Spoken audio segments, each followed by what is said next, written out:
To know the story of Pine Bluff is to first know how the Sandhills area came to be developed.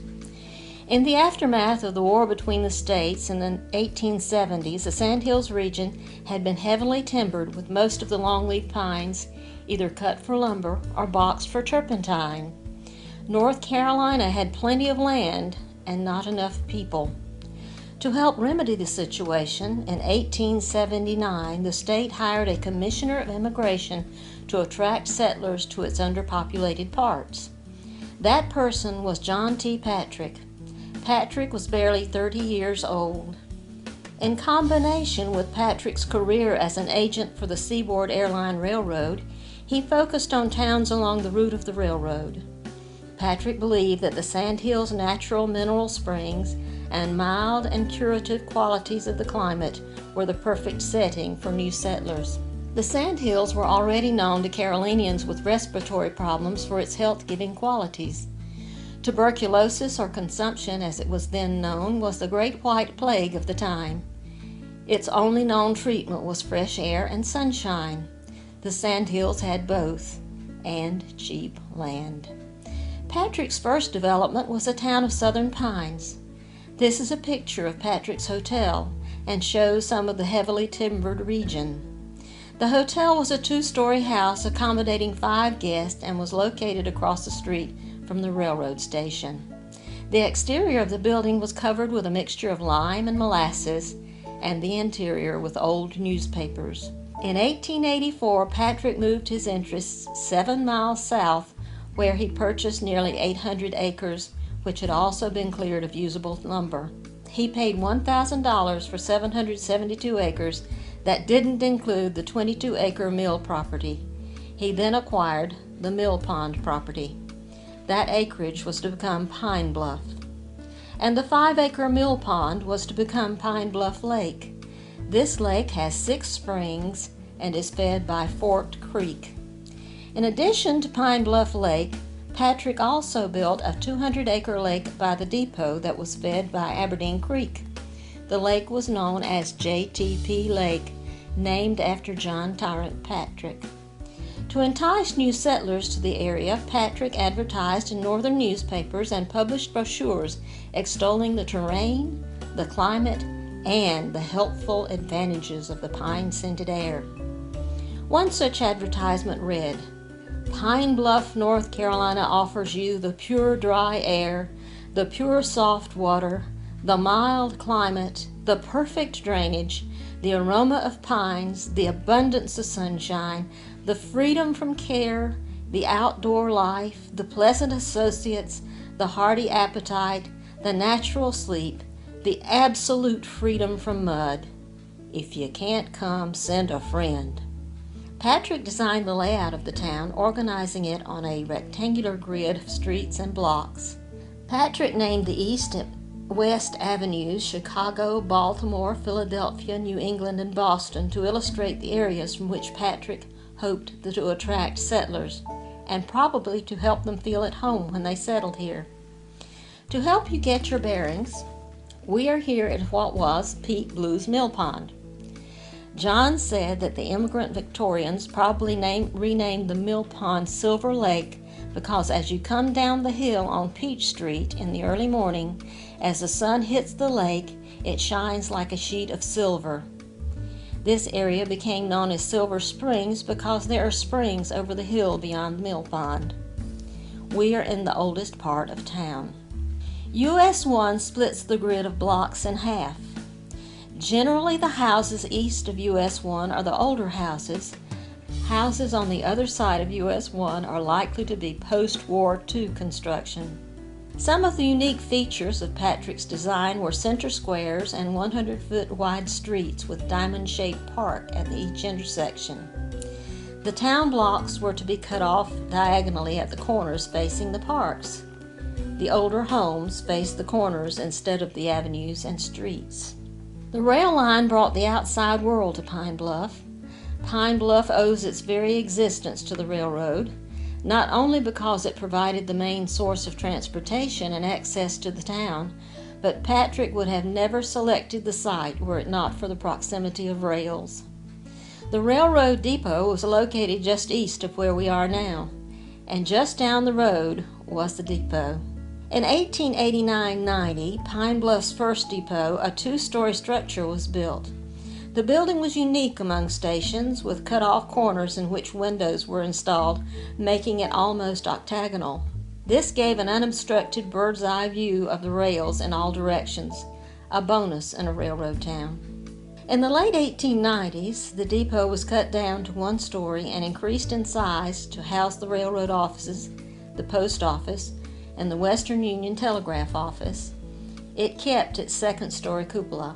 There was a rustic entry to greet people to the town, and an archway over the bridge. Note the craftsman touches and the use of natural materials. The third and last depot discontinued its service in the late 1920s. As a resort, Pine Bluff was full of tourists. Most of the hotels and guest houses were open from October or November to May, with peak season from December through March. Much of the population left in May and went north until October or November. These were winter homes. In addition to guest lodges and boarding houses, there were 8 major hotels in Pine Bluff. Every one of them succumbed to fire. They were built of solid heart pine. Some of these hotels included the Colonial, the first Pine Bluff Inn, the second Pine Bluff Inn built in 1925, which was a replica of a Swiss watch factory according to a plaque embedded in the terrace outside the front door. It was later converted into a sanitarium that operated until 1967. It lay vacant until 1975, when it too succumbed to fire in 1975. Legend has it that sometime in the 50s, Dr. Kemp took in a prominent movie star who had fallen off the wagon out west. He was supposed to recover here. There were no bars in Pine Bluff at the time, and things were looking good until he discovered how close he was to Pinehurst, and how convenient. Robert Mitchum returned to Hollywood. I don't know if Dr. Kemp's cure took or not. There were many activities available in Pine Bluff for both sports enthusiasts and those preferring social gatherings. There was horseback riding and game hunting at the Pine Bluff Inn. Mr. Patrick had an island built in the north end of JTP Lake. They named the island Coney Island and used it for picnics.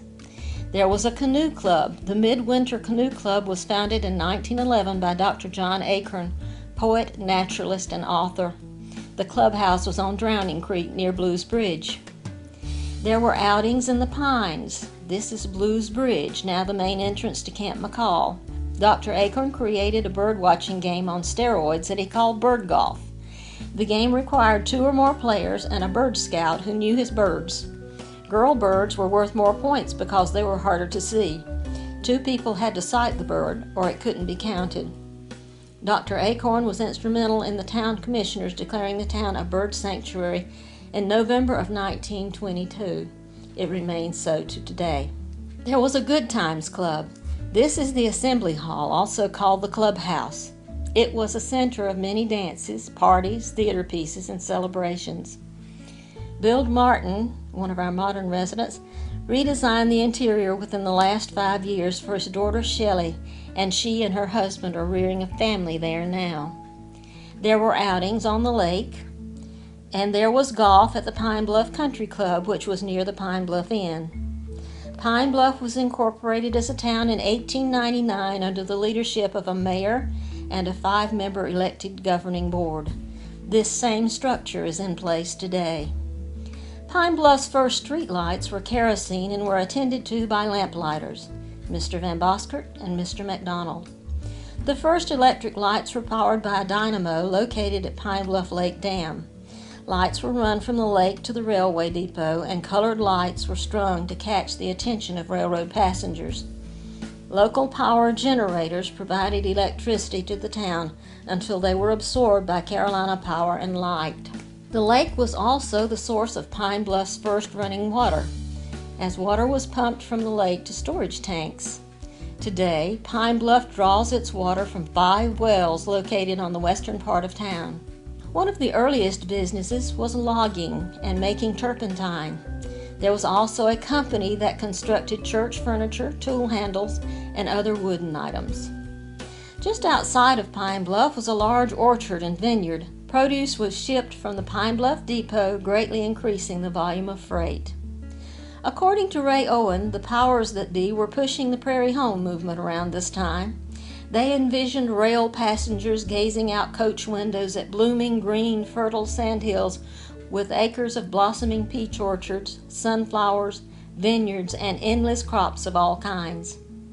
What they found was that golf course grass was more profitable and far less trouble, and you can build houses around golf courses just like you can a lake. The rest, they say, is history. Pine Bluff's main business street was Current Street, now State Highway 50.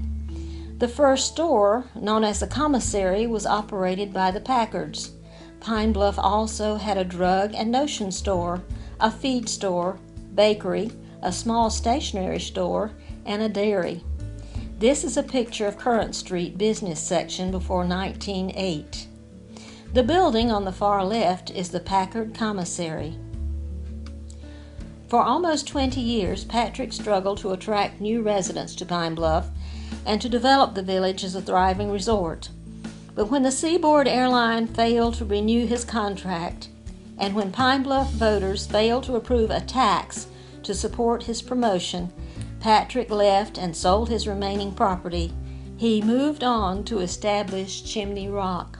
In 1918, Patrick died of the great influenza epidemic at the Southland Hotel in the first town he had designed, Southern Pines.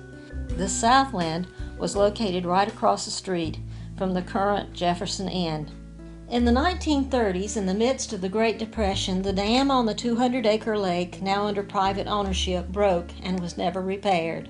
Then, in the late 1940s, the dam on this 5-acre Pine Bluff lake that also was under private ownership washed out in a big storm. The citizens of Pine Bluff voted and passed a $5,000 recreation bond that allowed the town to purchase the lake and 30 acres of land. The town built a new dam and spillway, present pier, picnic shelter, and picnic benches. Much of the work was done by town employees. The shelter you're sitting in and the tables you're sitting at are least 60 years old. Today, as you can see, the lake is still here and Pine Bluff has become a quiet residential community with a population of over 1,300 people. In 1963, a crown fire entered the town from the northwest and destroyed 2 houses and several outbuildings in the northwest part of town. Thanks to the efforts of the volunteer fire department, forestry rangers, Fort Bragg personnel, and homeowners with garden hoses, the northwest end of town was saved from general disaster. Today, in 2013, the fire department is led by Chief John McKeever and consists of part-time paid employees. We have a 4-man police department consisting of Chief Pike Nordgren, a Sergeant Smith, and 2 officers. Water is supplied by 5 wells pumping at 60%. We have the only municipal lake in the county where swimming is allowed, supported in part by Friends of the Lake. Recreational facilities include 2 parks, a ball field, walking trails, and a veterans memorial is being built. A new history is being written at this time, and it is close to publication. We are under the capable leadership of Mayor Earlene McLam, who is restoring Big Mama's house over the hill in Silver Springs. Big Mama is Vi Fidner, an early settler. With a love for preservation, many of the 100-year-old homes still stand today. The prevailing styles appear to be bungalow craftsman, folk Victorian, and the national folk style that followed the railway. Some homes have prairie-style touches, and several are Edwardian classical. Some of these include the Packard store, the Commissary we saw earlier, restored and in use as a home. Green Gables, built in 1898-99, the house was built by Stanley Fowler, editor of the Seaboard Airline Railroad magazine, S.A.L. Magundy. In 1952, Eudes and Virginia Butner Mills purchased the house, which underwent 4 years of restoration. Green Gables has been home to the Mills family for over 60 years and is currently owned by John Mills, Eudes and Virginia's son. It appears to be a national folk home with colonial overtones. The Adams House, also built circa 1898, is an Edwardian classical with balanced symmetry. The Acorn House, built 1902, Dr. John Acorn was co-author of a guide to the winter birds of the North Carolina Sandhills. He was also the first president of the Midwinter Canoe Club, and it's a national folk or folk Victorian house. The McNeil House, built circa 1912, looks to be a prairie school house, and the Roberts House, built circa 1919, is a craftsman bungalow. And a bit later, the Backus House, built in the 1920s, is an Edwardian classical house. The Cadwalder House, also built in the 1920s. Mrs. Cadwalder's son Cad was editor of the Pilot when Mrs. Boyd owned the newspaper. Cad and his wife Peggy also owned the country bookstore. In the 1950s, Walter Davenport, an editor for Collier's Magazine, owned the house. And it's, from this side, looks like a prairie school house. And the Butner House, built in 1925 by John Mills' grandparents, Matthew and Maggie Butner. It also looks like a national folk home with colonial overtones. This wonderful village lies in tranquility among the pines, maintaining the unique and aesthetic appeal that has drawn residents and visitors for over a century. For this reason, many notable people chose to make Pine Bluff their home. These included John T. Patrick himself. Patrick never lived in Southern Pines, but chose Pine Bluff to make his home with his wife and 3 children. Eli Follett Remington of Remington Arms, who made his summer home in Pine Bluff. Their home was a scene of frequent gatherings, but the little log cabin at the rear of his home, known as Little Reno, was off limits to the ladies. The only picture we have of Eli Follett in our 1976 history of Pine Bluff is of him disappearing into his man cave. Walter Davenport, editor of Collier's Magazine. Mayor Eudes Mills. This is a picture of Mr. Mills and Walter Davenport. Mr. Mills was mayor from 1949 to 1965. Here, Mr. Mills is being sworn in as mayor and Mr. Davenport is being sworn in as commissioner by town clerk of many years, Adelaide Schnell. Mrs. Schnell is Harriet Sloane's mother.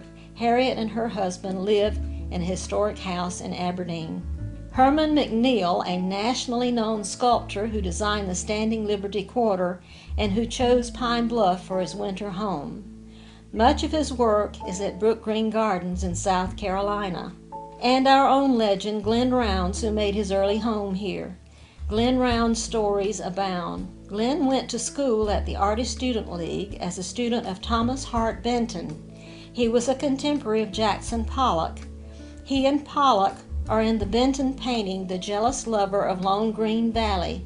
When Mr. Rounds was hatching the book Beaver Business, the way I heard it was he rode a horse into the water at the west end of the lake each night so as not to interfere with the beaver business going on, because beaver business only occurs at night. The horse's scent covered up Mr. Rounds' people smell, so the beaver never knew he was there, and he was able to record everything he did. The way John remembers it was that he used a kayak. The beavers got so used to him that they never twitched a tail when he was around. The story goes that a postmaster, I heard it was Mr. Wimberly, but it could have happened in Pine Bluff, would find an old mangy cat warm and dry in the back of the post office each morning. Since he locked the back of the post office each night with no cat inside, he had a mystery that defied solution. Mr. Rounds finally fessed up. Mr. Rounds would finish his manuscripts at night, and he would usually walk them to the post office from his home up the street. He used one of the big mailboxes on the bottom near the floor to mail his manuscript. The cat figured out after the first time that if he waited for Mr. Rounds to come in and stuff him through the bottom mailbox, the cat could pass to the back mailroom, and it would be relatively warm, dry, and safe until the postmaster dutifully let him out in the morning. Legend is, the cat never missed a night. After Mr. Patrick left town, Dr. Acorn seemed to be the anchor that held the town together. We have been blessed with many such men as these to lead us over the years. In closing, I would like to read a poem that seems to me to reflect the early immigrants' values. It was written by Dr. Acorn and was included in the book A Guide to the Winter Birds of the North Carolina Sandhills. The book was published by his friends and dedicated to the gentle woodser himself, a man who loved the music of the pines, the temperate climate, the white sand, the friendly people that made this town, as quoted by Arthur Barlow, the most plentiful, sweet, fruitful, and wholesome of all the world. A Woodser by Dr. Acorn. A woodser is one who loves the big woods. He does not go there to hunt and fish beyond the physical needs of each passing day. The trees are his brothers, the oak, the birch, the pine, the fir tree. Their presence is soothing and restful, never irritating or enervating. They restore him. A tree is the most human thing that grows out of the ground. He recognizes the earth as the first mother. He feels that the same great force that runs the trees, the flowers in their beauty, and the waterfall whose voice never marks time runs him. There comes to him in the wilderness a sense of possession not found elsewhere, never his among the towering bricks and mortar of the great metropolis with its streets of stone. He feels that he is an integral part of the world in which he lives and not a trespasser. The little river is his, and it's the other fellow's. It is not posted. If either fellow catches a trout, the other broils it, and when supper is over and the pipes are lit, both gather inspiration from the same picture on the sunset side of the mountain. Both gather boughs from the same fir tree for beds at night. Here they can pray to the God of nature and obey nature's law. Here they can cultivate faith in the spiritual and find it. A man may hunt the woods for game. He may hunt the marts of trade for $1, but all the time and everywhere, man is on a still hunt to find himself.